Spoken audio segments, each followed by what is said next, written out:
प्रिय विद्यार्थियों, मेरे इस YouTube चैनल में आपका स्वागत है।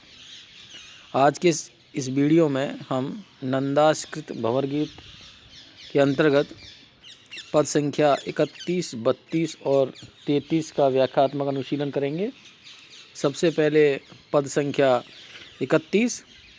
कोऊ कहे अहो दर्श देत पुनि लेत दुराई, यह छल विद्या कहो कौन पिय तुम ही सिखाई। हम परवश के आधीन हैं ताते बोलत दीन, जल बिनु कही कैसे जिए पराधीन जे मीन विचारो रावरे। एक मानस मूर्ति भगवान कृष्ण की जिस समय वो उद्धव जी से बातें कर रही थीं गोपिकाएं, तब वो उपस्थित हुई और उसी छवि से वो बातें करते हुए अपने जो मनोभाव हैं उन मनोभावों का प्रस्तुतिकरण गोपिकाएं कर रही हैं। और चूँकि एक समूह में गोपिकाएं हैं, इसलिए कभी कोई एक गोपी करती है, कभी दूसरी गोपी करती है, और नंददास जी ने बड़े सुंदर शब्दों में उन मनोभावों का अंकन यहाँ किया है। ये जो पद 31 है, इसके अंतर्गत देखते हैं कि कोऊ कहे, कोई एक गोपी कह रही है, अहो दरस देत पुण्य लेत दुराई। कभी आप दर्शन देते हैं और फिर आप छुप जाते हैं। जब कृष्ण वृंदावन में वंशी बजाते थे, उस समय भी उनकी यही स्थिति रहती थी। लेकिन चूँकि ये जो रूप उनके समक्ष प्रस्तुत हुआ है, ये उनके मानस रूप है, उनके मन से उपजा हुआ रूप है, इसलिए जब वो देखती हैं तब तो उन्हें दिखाई देता है, और अगले ही पल जब वो चेतना में आती हैं तब वो छिप जाता है। और इसको भी वो वैसा ही समझ रही हैं जैसा कभी वो कृष्ण के साथ वृंदावन में होते हुए समझती थीं कि यह छल विद्या कहो कौन पिए तुम्हें सिखाई। भगवान कृष्ण को छल करना बहुत अच्छी तरह से आता था, इसलिए इसी का उलाहना वो दे रही हैं कि हे हमारे प्रियतम भगवान कृष्ण, आप हमें ये बताइए कि ये हमारे साथ जो छल करने की आपको जो ये ज्ञान है, इस ज्ञान को आपको किसने सिखाया है। हम परवश आधीन हैं, क्योंकि हम आपके वश में हैं और अधीन हैं, इसलिए ताते बोलतीन, इसलिए हम अपनी दैन्य शब्दों में, दीनता भरी शब्दों में आपसे ये विचार कर रहे हैं, ये बोल रहे हैं।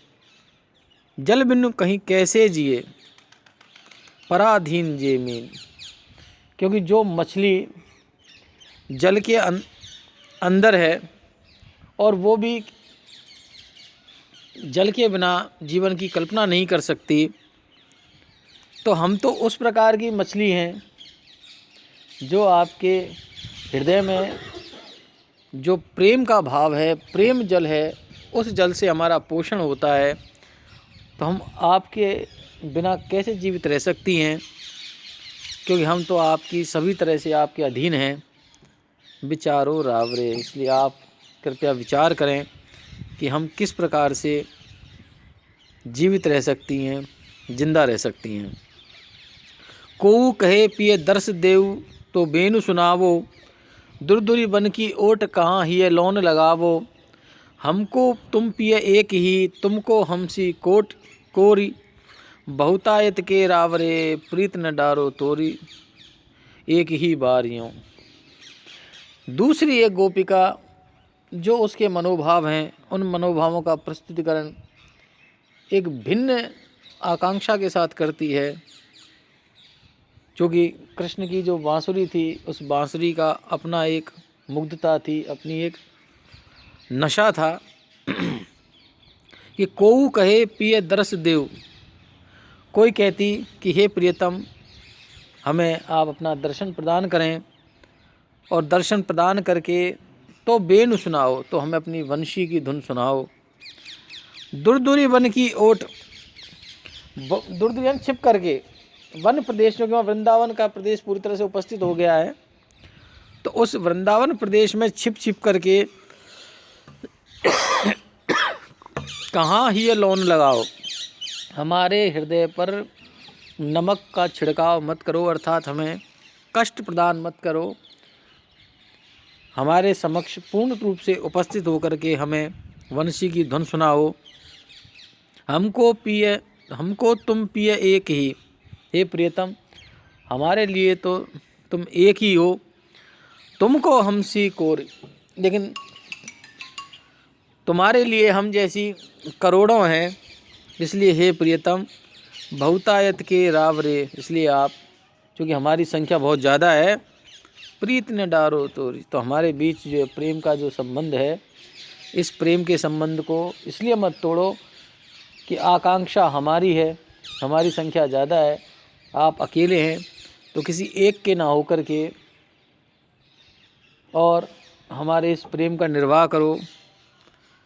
एक ही बार हूँ, एक बार में ही इस प्रेम के संबंध को मत तोड़ो। कहीं ना कहीं एक कटाक्ष है कि आप मथुरा में रह रहे हो, वहाँ आपके पास आपकी रानियाँ हैं, कुब्जा है, और यहाँ हम संख्या में ज़्यादा हैं, आपसे प्रेम करती हैं, इसलिए हमको भी दर्शन दो।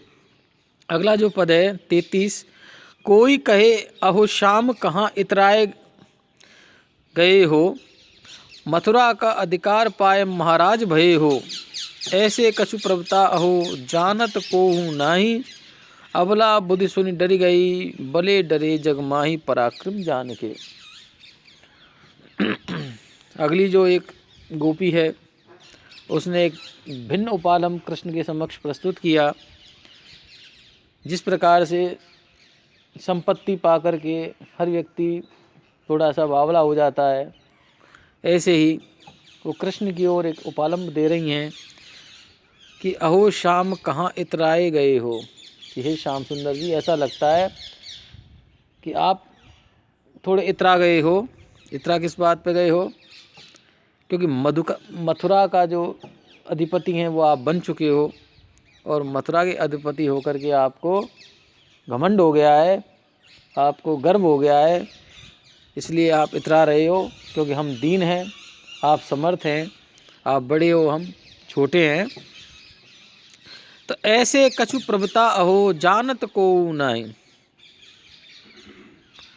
आपकी जो प्रभुता है उस प्रभुता को सभी व्यक्ति जानते हैं। आप हमारे समक्ष उस प्रभुता का दिखावा मत करो।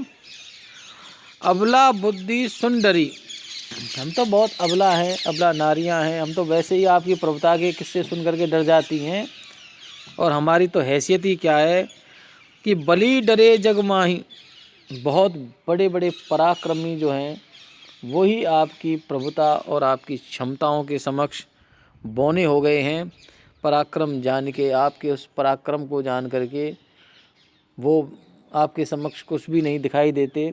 तो हम तो एक सामान्य सी स्त्रियां हैं, हम पर यदि आप पराक्रम आजमाओगे तो इससे आपकी प्रभुता बढ़ेगी नहीं, क्योंकि हम तो संसार भर जानता है कि हम अबलाएँ हैं, हमारे पास किसी प्रकार का कोई बल नहीं है। तो ऐसे कमज़ोर व्यक्तियों को यदि आप पराक्रम दिखा रहे हो तो ऐसा पराक्रम दिखाना आपका व्यर्थ है।